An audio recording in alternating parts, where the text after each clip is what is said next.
How to download your Gemini conversation as a PDF document. So if you want to download one of your chats as a PDF file, I'll show you how to do this in a couple of easy steps. Now, first thing you need to do is make sure you're using a Google Chrome web browser and then head over to the conversation that you want to download. You can then click on these three vertical dots, come down to extensions and press Visit Chrome Web Store.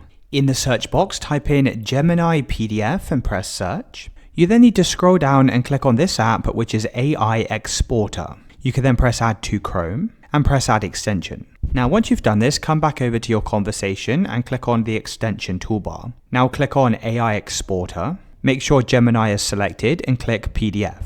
Now you may need to refresh the page in order for this to work. Now, when I click the PDF document, you can see that this will go in export as a PDF file. So as you can see in my downloads folder, here is my exported PDF document.